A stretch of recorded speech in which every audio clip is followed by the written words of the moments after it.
Selamat siang semuanya. Siang. Assalamualaikum warahmatullahi wabarakatuh. Seperti biasa, saya memanggil teman-teman ini dengan panggilan saudara, ya, biar kita lebih enak, lebih dekat. Oke, saudara-saudara semuanya, kita hari ini bisa bertemu lagi pada perkuliahan mata kuliah keuangan negara. Ya, kita akan melanjutkan materi pertemuan kemarin. Ya, tapi sebelumnya, bagaimana kabar untuk teman-teman semuanya pada hari ini? Baik? Baik. Terima kasih, tentunya baik. Saya lihat ini mas-masnya, babanya, ya, ini kelihatan ceria, gembira tentunya. Dengan harapan saya ini saudara-saudara semua dalam keadaan yang sehat walafiat dan penuh keceriaan, gitu ya. Kita lanjut untuk materi kuliah pada minggu kemarin, yang dimana minggu kemarin itu sudah membahas tentang keuangan negara, di mana keuangan negara itu merupakan nyawa bagi sebuah negara. Tanpa keuangan negara, tanpa anggaran yang baik, negara ini tidak akan bisa berjalan dengan baik. Ya, negara ini akan bangkrut, tidak bisa berjalan sebagaimana mestinya. Itu begitu. Untuk itu saya lanjutkan untuk materi pertemuan pada hari ini. Namun sebelum kita lanjutkan, saya akan memberikan ini tujuan kuliah kita pada hari ini, yaitu mahasiswa nanti akan mengetahui bagaimana atau dari mana sumber-sumber pendapatan negara beserta contohnya. Yang kedua, saudara-saudara semua akan bisa menjelaskan karakteristik dan perbedaan setiap sumber pendapatan negara. Dan selanjutnya bisa mengklasifikasikan jenis pendapatan negara seperti pajak, PNBP, hibah, dan tadi itu. Harapan saya itu saudara-saudara semua setelah mengikuti mata kuliah bisa ini. Selanjutnya, sebelum saya membuka materi kuliah, saya ingin meminta pendapat saudara untuk melihat gambar yang ada di depan. Apa pendapat Anda tentang gambar ini? Silakan. Di situ ada tambang emas terbaik di dunia, ada tambang batu bara terbesar di dunia, ada gas atau geotermal terbesar di dunia, ada alam dan lain sebagainya. Memandang ini merupakan kekayaan alam yang ada di Indonesia. Nah, untuk Mbak siapa? Nana, apa pendapat saudara dengan gambar ini? Kalau menurut saya, kalau lihat dari gambar ini, dari di Indonesia itu kan punya banyak kekayaan ya. Iya. Dari berbagai aspek gitu. Iya. Dari budaya, terus juga dari kekayaan alam gitu. Jadi menurut saya ya Indonesia sebenarnya kaya Pak. Kaya ya. Tentunya kita kan makmur, begitu ya. Mbak siapa? Mbak Nicita. Tentunya punya pendapat yang berbeda mengenai gambar ini. Apa pendapat Mbak Nicita? Potensi sumber daya alam di Indonesia sangat banyak. Sangat banyak. Kalau sangat banyak, harusnya bagaimana? Harusnya bisa dikelola dengan baik. Bisa dikelola baik. Kalau sudah dikelola dengan baik, kesejahteraan masyarakat. Oke, ini dua pendapat ya. Saya rasa cukup untuk menilai gambar ini. Selanjutnya, mari ada apa sebenarnya? Ya, Indonesia kaya sumber daya alam, tetapi titik-titik. Ya, mengapa pendapatan negara masih sangat bergantung pada pajak rakyat? Ya, sementara kita melihat kekayaan Indonesia ini sebegitu banyak, sebegitu melimpah. Kita masuk materi saudara-saudara. Inilah sumber pendapatan negara. Ya, sumber pendapatan negara. Negara ini butuh duit untuk mengoperasikan negara ini, mengelola negara ini butuh anggaran, gitu ya. Apa sumber pendapatan? Yang pertama itu pajak. Pajak adalah iuran wajib dari rakyat kepada negara berdasarkan undang-undang tanpa imbalan langsung. Jadi orang membayar pajak itu dia memberikan duit tapi tidak mendapatkan imbalan secara langsung. Gitu. Beda nanti misalnya pendapatan negara yang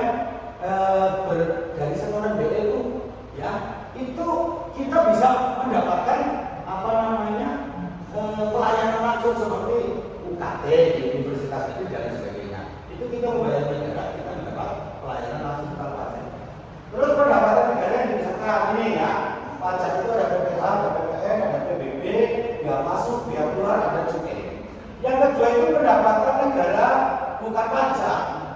Apa ini?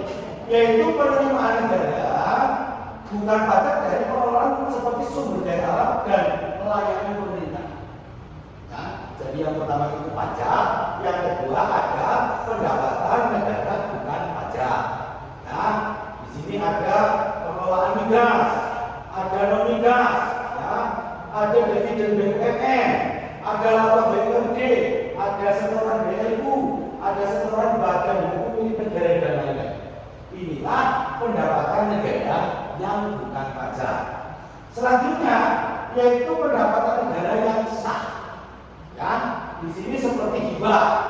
Jadi Indonesia itu, negara itu juga punya sumber yang selain pajak dan PNBP, yaitu pendapatan negara yang sah. Atau seperti contohnya hibah.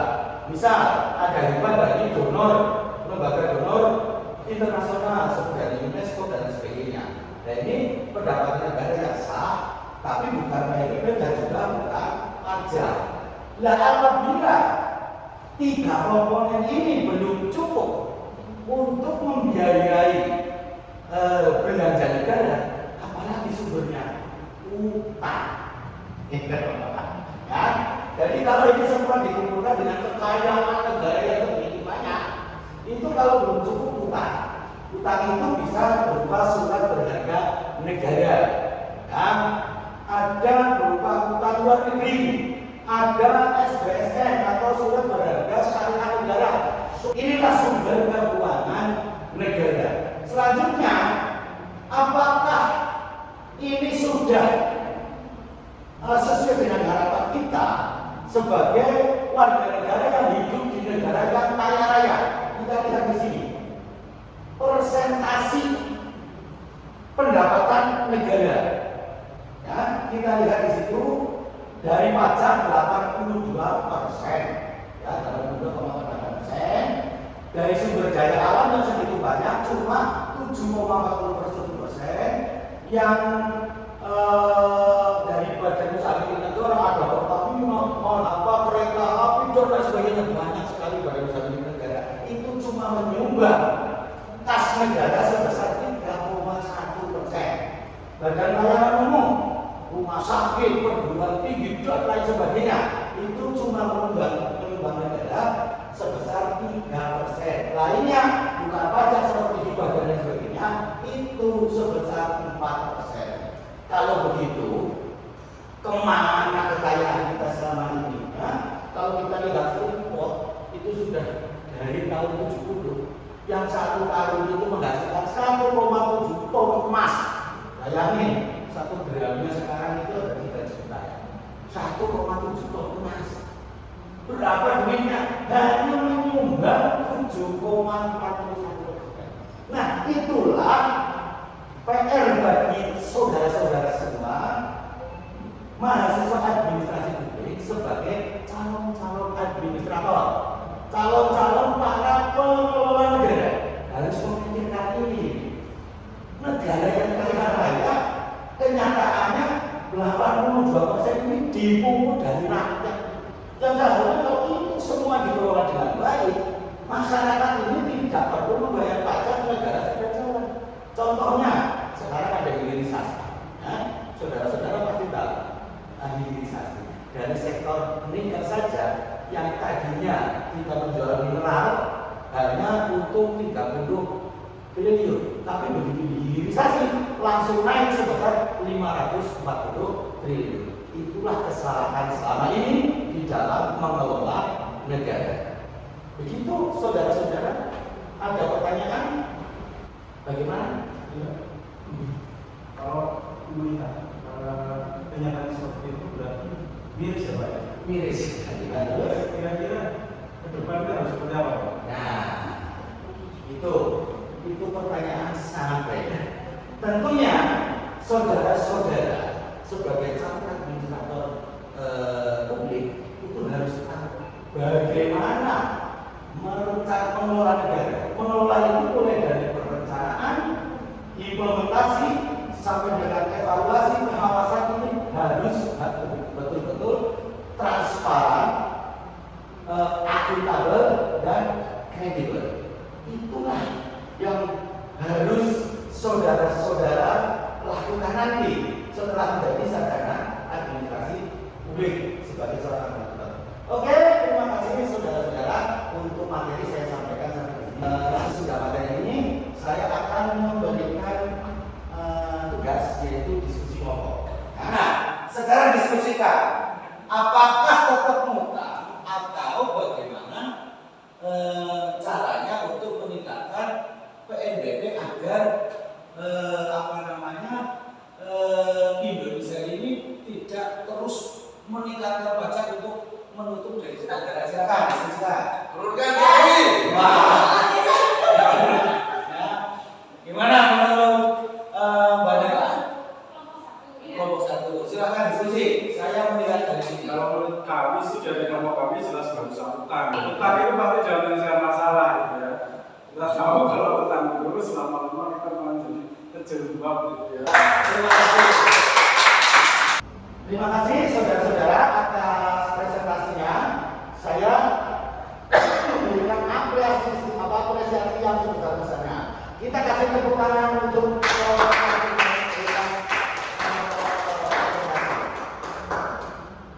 Nah, itulah saudara-saudara pertemuan kuliah kita pada hari ini. Mudah-mudahan apa yang kita sampaikan dapat direnungkan sama saudara-saudara semua. Ya,